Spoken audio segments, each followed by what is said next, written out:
Okay, in continuation of our series on tools and accessories that you need for bead stringing, we've spoken about the different types of tools that you will use, and today briefly I want to go into the different types of thread, definitely depending on what you are going to make. That is, considering what you want to make and the size of the beads you are going to use, the weight of the beads you are going to use, the design you want to create.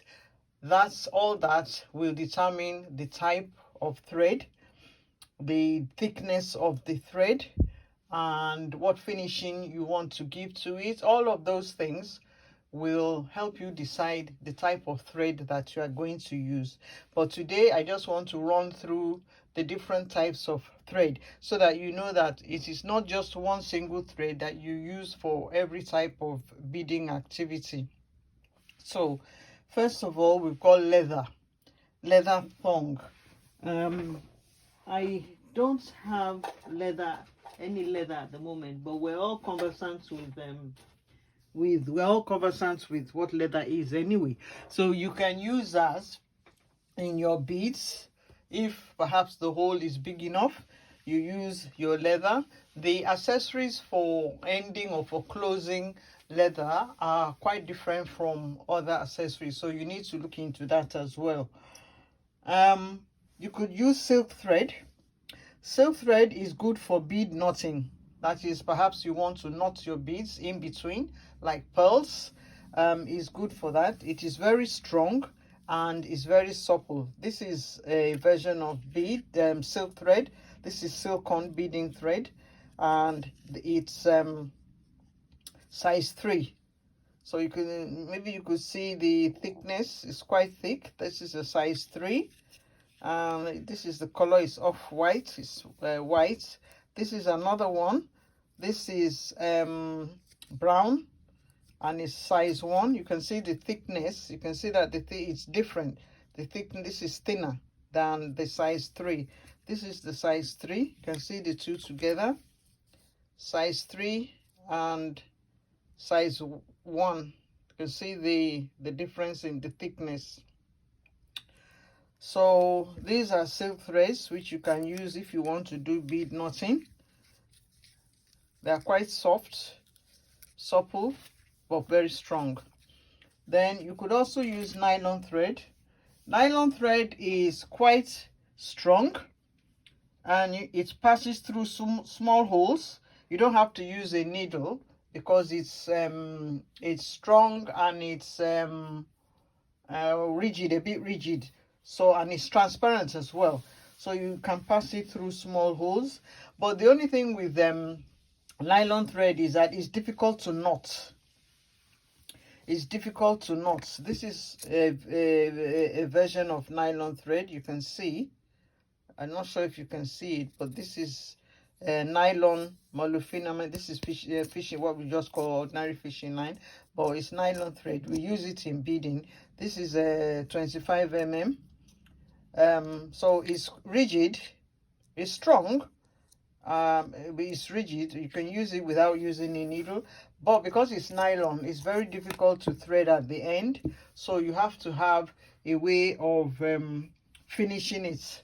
You have to come up with different ways, or your way of finishing off the necklace or the bracelet neatly so that it doesn't show.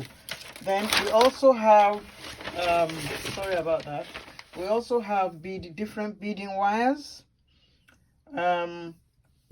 Bead along is the strongest that I have come across. That's this one, bead along bead stringing wire.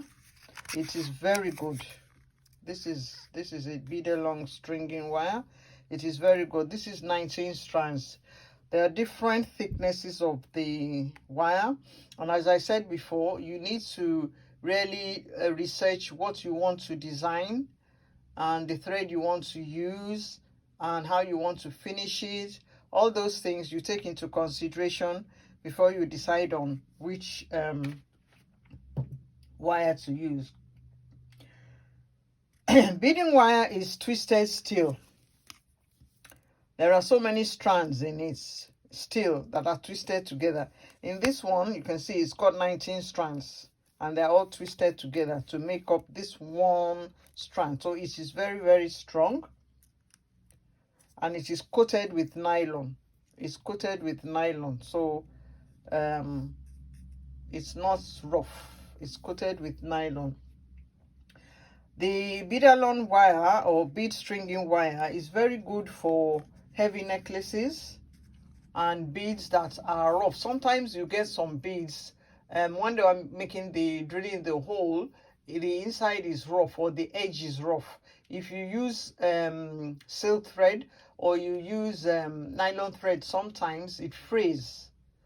So the rough edge will fray, or the inside of the hole will wear the string down. But this is very good for that because it's wire on its own. But also, you cannot knot these. You can't knot bead stringing wire. You can't knot it as you cannot thread. You cannot knot it. So you need to learn how to finish them off as well. Another thing with bead alone is that it doesn't kink because it's wire. You know, sometimes when you have wire, if you bend it, then it becomes bent, and sometimes you can't straighten it. But bead alone wire, stringing wire, doesn't kink. So that's another one. This is another version. This is called Griffin. This is Griffin jewelry wire. This is the gold version. How many strands does this one have? This one has 19 too. You've got 49 strands. I've got that somewhere, but this is 19 as well. This is gold. So it's not only Beadalon. This is Griffin. This is Beadalon, and then no, this is so you've got those stringing wire. You can see this is different from the fishing line, or you call that, this is another brand, Illusion Cord, simply because it's transparent. You won't see it. It's transparent. It is fishing line, and we use it in jewelry. It's the same thing as this one. This is 45. This is 60. This is 60, and you can see the thickness. You can see the thickness of this one. And you can see this one kinks. Can you see that? It's already bent. So those are 3 different types at the moment. This is another fishing line. I'm just showing you the thickness. This is 100. You can see that's quite thick. I use this for very heavy beads, maybe like coral beads, very heavy and big beads, so that it's strong enough, very strong. But you can see it's thick. You can't knot it. Even if you knot it, it will come undone. So in this type of threads, we use glue, a certain glue at the end. Sometimes we use hypo. It's called hypo cement. GS hypo cement we use on it, or we use araldite to finish it off. So that is that. Another bead stringing material wire that you can use is what we call artistic wire. This is quite different from these. These ones you can bend into any shape. Put your beads, bend it into any shape, and so on and so forth. Probably use it for bracelets and whatnot. You bend it into any shape, put your bead, you maneuver it to the shape you want. So artistic wire comes in different colors and also different thicknesses. So you need to research that as well. Is mostly used for bracelets or earrings or rings. When you want to coil your beads round, you want the wire to hold your bead, you use artistic wire. You can use it in a necklace too, to form part of the necklace, but it comes in different sizes, different shapes. You can't just use it to bead, to string a series of beads and then put it around your neck, because it won't stay. It bends easily. So that is that. And then these are also artistic wires. You can see that you easily bend them. This is another one. The thickness is different. You can see I'm bending it. So that's another stringing material that you could use depending on the design of necklace or design of jewelry that you are making. This is silver. It's also artistic wire. So those are things that you need to take into consideration. We've also got what we call memory wire. This is memory wire. You can see memory wire, it comes in its shape. There's no way you can bend it. You can't easily bend it. You can't. It will spring back to its shape. And if you are using it, you thread your beads on it, use a memory cap at the end, you glue a memory cap, and then you've got your bracelets. That's how you wind it onto your hand. You've got your bracelet. There's also the necklace size. I don't have that at the moment. There's also the necklace size. So you use that. You can use this for bracelets, or you can use it for earrings. If you cut it, you could use it. If you cut this length, you can use it as a hoop, a half hoop, half moon earring, or a hoop. You cut it and use it as a hoop. It depends on what you are making. So those are different types of wire. You also have elastic cord, bead cord. Now this is strong and stretchy. It also comes in different colors. This is yellow. I use this in place of gold. If I'm threading something and I want it to look golden, I use this. We also have white, different colors. It comes in different colors. We've got red if you want to use in corals or whatever, and you can easily knot this. You can see it's flexible, but it's thin. This one is thin, so probably you double it or triple it depending on the thickness you want and the size of the hole of your bead. And when you knot it, of course, you put a dab of glue, or I put a dab of glue. It's not compulsory, but I do put a dab of glue to make sure that the knot doesn't come undone. So that is another stringing material. The last stringing material that I just want to mention is your chain. We all know what chains are, and chains can be used when you want to add charms.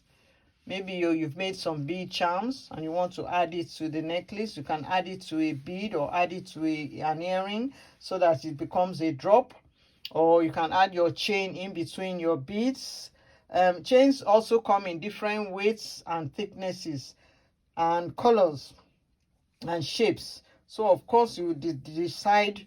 It will depend on your design and the weight of your bead.